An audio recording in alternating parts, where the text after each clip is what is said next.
నమస్కారం అండి. నా పేరు డాక్టర్ ఆర్ఎంపి శెట్టి. జ్యోతిష్ శాస్త్ర విధానంలో గత కొన్ని సంవత్సరాలుగా అనేక విషయాలు తెలుపుతూ వస్తున్నాను. మీరు చూస్తున్నారు, అనుసరిస్తున్నారు, లాభపడ్డారు. కానీ షేర్ చేయటం మర్చిపోతున్నారు. ఆ ఒక్క చిన్న పని కనుక చేయగలిగితే మన యొక్క ఛానల్ అభివృద్ధి చెందటమే కాకుండా ఈ యొక్క ఛానల్కి సబ్స్క్రైబ్ చేసి తప్పకుండా మనం అనేక రకాలుగా వాళ్ళకి తోడ్పడిన వాళ్ళం అవుతాం. ఇకపోతే ఇప్పుడు చెప్పాల్సినటువంటి అతి ముఖ్యమైనటువంటి విశేషం ఏంటంటే, ఆగస్టు మాసం 2026 సంవత్సరంలో మరి ఈ యొక్క కర్కాటక రాశి వారికి మరి మాస ఫలితం ఎలా ఉంటుందో వివరిస్తున్నాను, జాగ్రత్తగా వినండి. ఇంతకాలంగా ఏదైనా ఆర్థిక ఇబ్బందులు ఉన్నటువంటి పక్షంలో ఇప్పుడు అలాంటి సమస్యలు తొలగిపోయి ఆర్థిక లాభము, ఆర్థిక బలం కలుగుతుంది.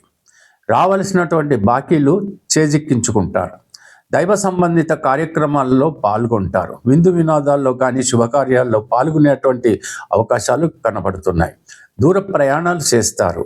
తర్వాత దైవ సంబంధిత ప్రదర్శనలు ఇవన్నీ కూడా చేసేటువంటి అవకాశాలు ఉన్నాయి. మత సంబంధమైనటువంటి విషయాల్లో తలదూర్చేటువంటి పరిస్థితులు ఏర్పడనున్నాయి. ఇకపోతే ఫిలాసఫీ అంటే వేదాంత ధోరణిలో మాట్లాడటం, అలాంటి ఆలోచనలు చేయటం కూడా చాలామందికి ఈ రాశి వాళ్ళకి జరిగేటువంటి అవకాశాలు కనపడుతున్నాయి. ఉద్యోగస్తులకు కనుక తీసుకున్నట్టయితే కావలసినటువంటి ప్రమోషన్లు లేకపోతే ఇంక్రిమెంట్లు ఇలాంటివన్నీ దొరికేటువంటి అవకాశాలు కనపడుతున్నాయి. నూతన ఉద్యోగ ప్రయత్నాలు చేస్తున్నటువంటి వాళ్లకు అనుకూలమైనటువంటి పరిస్థితులు ఏర్పడనున్నాయి. ప్రొఫెషన్ రంగంలో ఉన్నటువంటి వాళ్ళకి కనుక తీసుకున్నట్టయితే వాళ్ళకి ధనలాభంతో పాటు గౌరవ మర్యాదలు కూడా దొరికేటువంటి అవకాశాలు కనపడుతున్నాయి. కోర్టు కేసులు ఉన్నటువంటి పక్షంలో సత్వరం మీరు పూర్తి చేసుకోవటానికి ప్రయత్నించండి.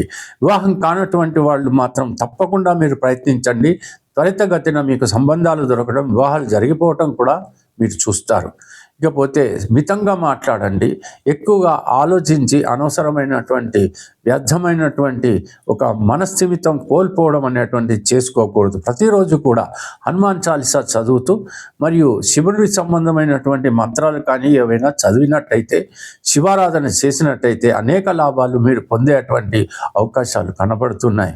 ఇకపోతే బిజినెస్ రంగంలో ఉన్నటువంటి వాళ్ళు అంటే వ్యాపార రంగంలో ఉన్నటువంటి వాళ్ళు నూతన పెట్టుబడులు దొరకటం, భాగస్వాములు కలవటం ఇలాంటివన్నీ జరిగి బ్రాండ్ వాల్యూను పెంచుకుని బ్రాంచెస్ తెలుసుకునేటువంటి అవకాశాలు కనబడుతున్నాయి. విదేశాలకు వెళ్ళాలి అనుకుంటున్నటువంటి వాళ్ళు అర్హత ఉంటే, ఆ రకమైనటువంటి అవకాశాలు ఉంటే వాతావరణ పరిస్థితులను బట్టి తప్పకుండా మీరు అలాంటి ప్రయత్నాలు చేయవచ్చు. ఈ రకంగా సాగేటువంటి అద్భుతమైనటువంటి ఈ మాసంలో మీరు ప్రతిరోజు కూడా దైవ సంబంధిత కార్యక్రమాలు చేస్తూ గడిపేటువంటి పరిస్థితి ఉండాలి. దంపతుల మధ్యన సఖ్యత కుదురుతుంది. పెద్దలు కూడా ఆశీర్వదించేటువంటి పరిస్థితుల్లో ఉంటారు. పిల్లలు కూడా ఎట్టి పరిస్థితులను విసిగించరు. ఇలాగా ఉంటుంది ఈ మాసం అంతా కూడా. తెలిసింది కదా. సెలవు మరి. ఉంటాను. నమస్కారం.